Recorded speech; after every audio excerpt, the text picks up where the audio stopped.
आज एसआईआर के मामले पे माननीय सुप्रीम कोर्ट में सुनवाई हुई है।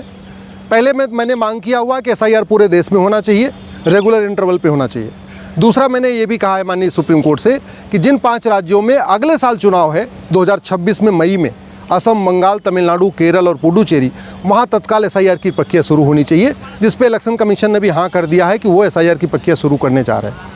तीसरी, हमने मांग किया है कि आधार को किसी भी कीमत पे न तो एज प्रूफ माना जाए, न तो रेजिडेंस प्रूफ माना जाए, न तो डोमिसाइल प्रूफ माना जाए, न तो सिटीजनशिप का प्रूफ माना जाए। जो आधार एक्ट है वो खुद ही कहता है कि विदेशियों को भी आधार इशू किया जा सकता है। कोई भी व्यक्ति जो 6 महीने भारत में रह रहा है, अगर उस क्षेत्र का पार्षद या प्रधान अगर लिख के दे दे कि हाँ ये 6 महीने से रह रहे हैं, या कोई सांसद और विधायक के लिख के दे दे कि 6 महीने से रह रहे हैं, उसका आधार बनवाया जा सकता है। और उसी का फ़ायदा उठा के भारत में रहने वाले जितने भी पाकिस्तानी हैं, अफ़गानिस्तानी हैं, रोहिंग्या हैं, बांग्लादेशी हैं या कुकी हैं, उन सब लोगों ने आधार बनवा लिया है। और अगर आधार को अलाउ किया गया वोटर लिस्ट में नाम जुड़वाने में, तो फिर सारे के सारे ये 5 करोड़ से ज़्यादा जो घुसपैठिए हैं, ये सब वोटर लिस्ट में नाम जुड़वा लेंगे। इसलिए मैंने माननीय सुप्रीम कोर्ट से कहा है कि जो पिछला 8 सितंबर वाला ऑर्डर है, जिसमें बिहार में 12वें डॉक्यूमेंट के रूप में आधार को अलाउ किया गया है, उस ऑर्डर को मॉडिफाई करना ज़रूरी है, उस ऑर्डर को रिकॉल करना ज़रूरी है, क्योंकि उस ऑर्डर का उपयोग करके बिहार में बड़े पैमाने पे जो रोहिंग्या रहते हैं, बांग्लादेशी रहते हैं, पाकिस्तानी रहते हैं, अफ़गानिस्तानी रहते हैं, वो सब अपना नाम जुड़वाने की कोशिश कर रहे हैं। वोटर लिस्ट में जुड़वाने के लिए 2 प्रूफ होना चाहिए। एक तो एज प्रूफ होना चाहिए कि हाँ वो व्यक्ति 18 साल का पूरा हो चुका है। दूसरा, रेजिडेंस का प्रूफ होना चाहिए कि वो उसी क्षेत्र में रहता है। कोई व्यक्ति सिटीजन है, लेकिन उसके अलावा ये भी प्रूफ करना पड़ेगा कि वो उसी क्षेत्र में रहता है, तभी उसका उस क्षेत्र में नाम जुड़ेगा। आधार ये दोनों ही प्रूव नहीं करता। माननीय सुप्रीम कोर्ट का खुद का जजमेंट है, जिसमें माननीय सुप्रीम कोर्ट ने कहा है कि आधार एज प्रूफ नहीं है। हाई कोर्ट के कम से कम 10 जजमेंट हैं, जिसमें हाई कोर्ट ने कहा है आधार एज प्रूफ नहीं है। कानून खुद कहता है ये एज प्रूफ नहीं है। आधार अथॉरिटी ने 2022 में, 23 में, 24 में 3 अलग अलग नोटिफिकेशन इशू करके क्लेरिफाई किया है कि आधार एज प्रूफ नहीं है। तो फिर किस आधार पे आधार को उपयोग करके लोग वोटर लिस्ट में नाम जुड़वा सकते हैं? दूसरा, आधार रेजिडेंस का प्रूफ नहीं है, डोमिसाइल का प्रूफ नहीं है, सिटीजनशिप का प्रूफ नहीं है। तो आधार दोनों ही चीज़ें प्रूफ नहीं करता, ना तो एज को प्रूफ कर रहा है, ना सिटीजनशिप को प्रूफ कर रहा है। आधार सिंपल आइडेंटिटी को प्रूफ कर रहा है। आधार केवल ये बताता है कि हाँ भाई ये असली व्यक्ति है। चूँकि आधार में आँखों को स्कैन करते हैं, पंजे को स्कैन करते हैं, तो आँख और पंजे को स्कैन करके केवल ये देखा जाता है कि कोई डुप्लीकेट व्यक्ति कोई डुप्लीकेट व्यक्ति वो क्लेम ना करे। मेरा आधार केवल ये बताता है कि हाँ मैं अश्विनी उपाध्याय हूँ, ये मेरा आधार है, ये मेरा आधार नंबर है। लेकिन मेरा आधार न तो मेरी एज बताता है, न मेरा एरिया बताता है, न मेरा डोमिसाइल बताता है, न मेरी सिटीजनशिप बताता है।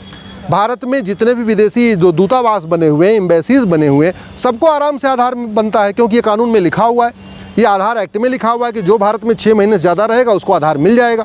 और उसी का उपयोग करके पूरे जो भारत में घुसपैठिए रह रहे हैं वो आधार बनवाते चले जा रहे हैं। आधार बनवाने के लिए कोई डॉक्यूमेंट भी नहीं चाहिए, सिंपल पार्षद और प्रधान लिख के दे दे या विधायक सांसद लिख के दे दे, उतने में बन जाएगा। मैंने माननीय सुप्रीम कोर्ट से ये भी कहा है कि जो 11 डॉक्यूमेंट इलेक्शन कमीशन यूज़ कर रहा है बिहार में एसआईआर के मामले में, उसको आधार से कंपेयर नहीं करना चाहिए, क्योंकि जो वही 11 डॉक्यूमेंट पहले से इलेक्शन कमीशन ने नोटिफाई किया है वो कंट्रोल्ड डॉक्यूमेंट है, वो गवर्नमेंट के डिपार्टमेंट में बनते हैं, वो प्राइवेट लोग नहीं बनाते। वहाँ पे 2, 3, 4 डॉक्यूमेंट चाहिए होता है, उसको बाकायदा वेरीफाई करके वो डॉक्यूमेंट बनते हैं। चाहे आपका ड्राइविंग लाइसेंस है, चाहे आपका बर्थ सर्टिफिकेट है, चाहे आपका बैंक, सरकारी बैंक में पासबुक है, या जो भी ये चीज़ें हैं जो अलाउ किया इलेक्शन कमीशन ने, वो गवर्नमेंट डिपार्टमेंट में बनते हैं। बाकायदा उसमें 2-3 लोग उसको अप्रूव करते हैं, 2-3 लोगों का सिग्नेचर होता है, तब जाके बनता है। तो बाकी वो जो 11 डॉक्यूमेंट इलेक्शन कमीशन ने कहा उसमें रिस्पॉन्सिबिलिटी भी है, अकाउंटेबिलिटी भी है। अगर कोई फर्जी डॉक्यूमेंट बन जाता है तो बाकायदा एफआईआर भी होता है, केस भी होता है। वहीं दूसरी तरफ आधार के मामले में ना कोई रिस्पॉन्सिबिलिटी है ना अकाउंटेबिलिटी है, क्योंकि आधार कोई गवर्नमेंट ऑफिस में बनता नहीं, गवर्नमेंट डिपार्टमेंट में बनता नहीं। आधार सिंपली कॉमन सर्विस सेंटर पे बनता है जो सड़क के किनारे बने हुए हैं।